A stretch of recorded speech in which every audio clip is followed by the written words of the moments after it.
Blood and Genetics by Gara Hobbit of Zadia on AO3. Chapter 10. Trust. Keith looked up as an acid smell hit his nostrils. He knew that smell. Fire alarms going off, teachers rounding up the students and walking them outside in single-file lines, smoke filling the air. Keith jumped to his feet, looking around for a way out, but yellow flames were crawling across the plants toward him, looking hungrily at the oxygen-rich air. He pressed his back against the tree, coughing as oily black smoke filled the air that had just been clear and calming moments ago. His eyes flicked frantically around, and he moved forward, looking for some way unblocked. But the flames were raging now, a maelstrom of orange, white, and blue.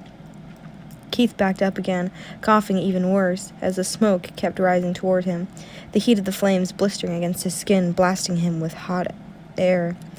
What do you do if there's some smoke? Get down low, where the air was clear.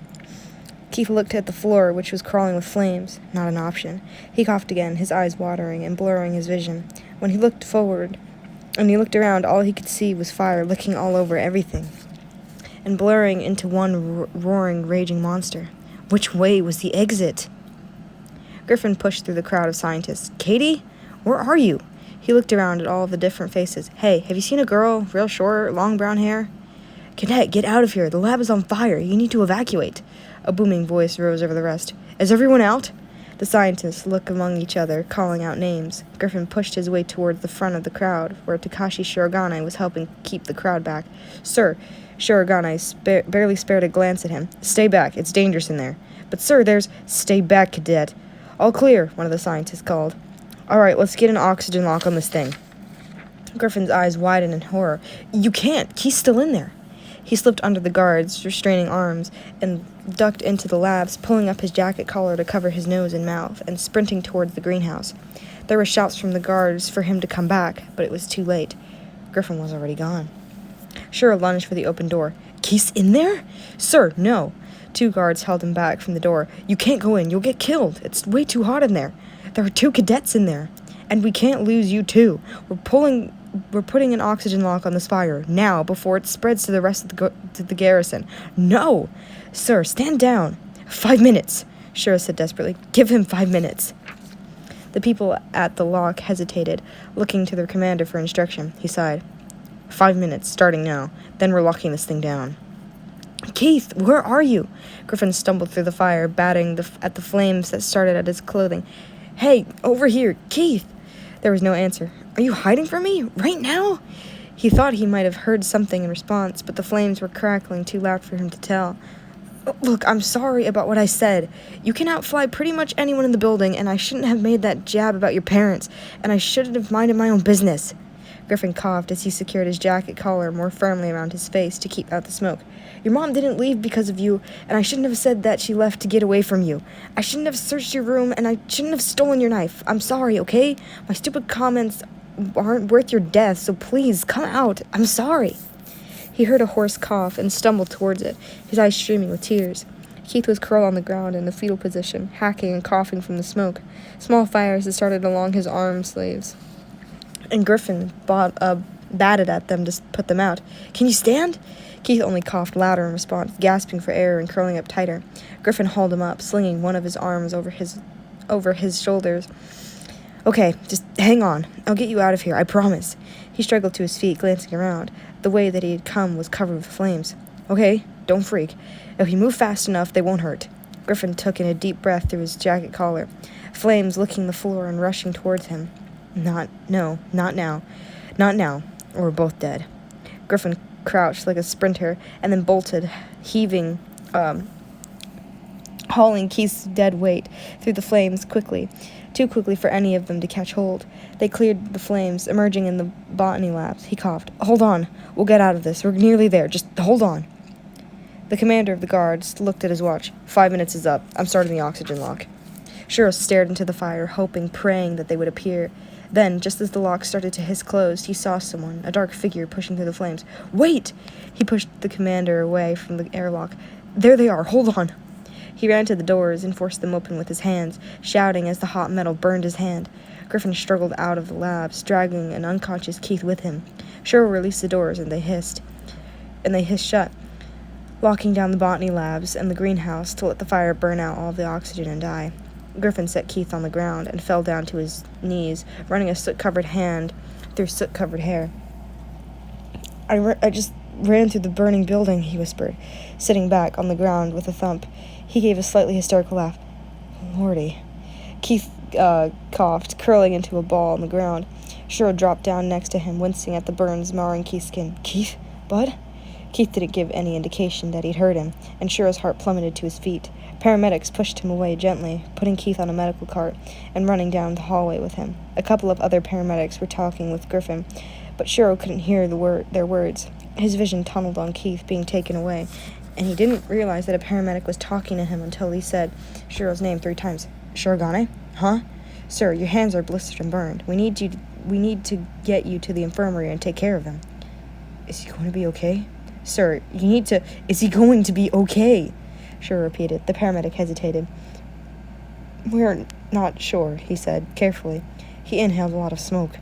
I'm going with him. Sir, I'm going with him. Cheryl jogged after the gurney, following it to the bustling infirmary while the paramedic chased after him, trying to take a look at his hands. Cheryl finally stopped when they wheeled Keith into a separate room, and he watched as they strapped an oxygen mask to his face. The paramedic finally caught up to him, examining his hands, but at least leaving Cheryl to watch the doctor's work, with Keith cleaning his burned skin and checking on his breathing levels. He'll be okay, right? A voice next to him asked. It was Griffin, with Katie next to him, her face white with fear. Cheryl nodded dumbly. Yeah. He cleared his throat, looking away from the room with Keith in it. He'll be okay. This is my fault, Katie murmured. I made him run off. Hey, Griffin said sharply. What do we say about that? Katie's spine straightened. Right, I know, but I'm the one who gave him the code to get into the botany labs. If I hadn't told him... No ifs, Griffin said firmly. What matters is that none of us are dead. What matters is that everyone got out. Cheryl blinked at Katie. You know the access code? Katie winced. I foresee another trip to Iverson's office. Keith heard a hiss, pressured air. Where was he? There was something poking in his nose, and his limbs felt heavy and weak. There was something wrapped around his hand, too, and something else on his face. He forced his eyes open and saw an oxygen tube stretching into his nose. He blinked in confusion at a snoring noise and looked to his left. Cheryl was in a chair, dozing off, his hands wrapped in bandages. The jeans, Keith murmured. Cheryl snapped awake, rubbing his eyes. What? You're awake? Keith stared at the ceiling. The fire had to burn through my jeans before it could get to my skin, he murmured hoarsely. My legs would have been burned way worse if I'd been wearing shorts. He managed a weak smile toward Cheryl. I guess it wasn't a waste of time after all. Cheryl's face broke into a grin. Good to see you conscious. How do you feel?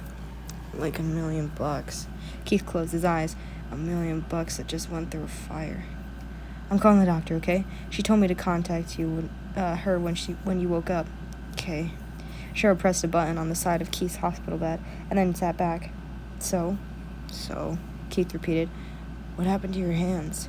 He wriggled his own bandaged fingers and instantly regretted it as his burned skin rubbed and chafed. We match. What happened to my hands? Stars, Keith, you think I was the one in the hospital bed. Cheryl settled back in his chair. I burned them holding the door open. Huh? They were going to oxygen lock the door to kill the fire with you and Griffin inside. What was Griffin doing in there anyway? Saving you, Griffin said quietly from the door. He had a few bandages on his face and hands, but looked relatively unharmed. You can thank Katie. She was the one who knew you were in there. If it weren't for her, no one would have known, and you'd be burned to a crisp right now. He crossed the room and set Keith's book on swords on the hospital nightstand. You left it outside of Iverson's. Oh, thanks. Griffin nodded and left, holding the door open for the doctor behind him. The doctor smiled cheerfully at Keith. Hi, I'm Dr. Jenny. She glanced at Cheryl. Are you his legal guardian? Cheryl glanced at Keith. Well, no, not officially. Then you can't be in here. Please leave. But I'm sorry, but his medical records are not for those without legal guardianship to be privy to. Sir, I will not ask you one more time to leave, and then I will have to call security. Keith lifted a bandaged hand slightly. It's okay, Cheryl. Cheryl left the room, waiting outside for outside the door, anxiously pacing. After what seemed like an eternity, but was actually only half an hour, the doctor exited. You were keeping track of him while he's at the garrison? Personal project? Yes. Good. Now, he's still suffering from the effects of smoke inhalation, but I've taken him off the oxygen. He'll be very tired for the next few days, which is perfectly normal. Don't worry. I'll be keeping him here for a day or two, but then I'll release him back to class. However, if he continues to show signs of smoke inhalation after a few weeks, he'll need to come right back here. Shiro nodded. Okay. His lungs will take time to heal, so he won't be doing any physical exercise. I'm writing a note to excuse him from any exercise during his class, including the simulators. I'm also prescribing some pain medication that I will be sending to you with more instructions. I want the instruction to be followed closely. It could put him in a lot of pain if not. I understand. Dr. Jenny nodded. Now, about the burns, he needs to go to the nurse and get the bandages changed and the antibiotic cream reapplied every day. I told him this, but I'm going to ask you to make sure that it happens. He needs to be gentle with his skin and avoid scratching at the bandages or rubbing against anything, especially anything that has a rougher texture. The pain meds that I'm giving you for his lungs will help with any pain he might experience, but once he's off those, he should take just regular ibuprofen for if his burns bother him. Anything else? Dr. Jenny consulted her clipboard. That's it. Just make sure that he takes it easy and plenty of rest and hydration. Will do. She eyed Shiro's hands. I suggested that you get those checked out and follow some of the same guidelines I've set down for Keith. Have a nice day. Shiro nodded, and went back into Keith's room. Hey, how much did the doctor tell you? Rest, hydration, don't aggravate anything, don't exercise, go to the nurse every day. Did I miss anything? That's the gist of it.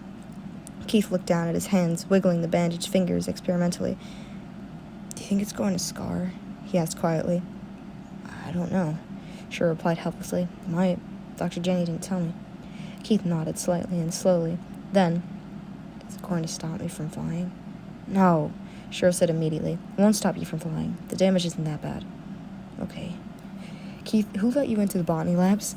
Shiro knew the answer already, but he wanted to see what Keith said, to see where their relationship was.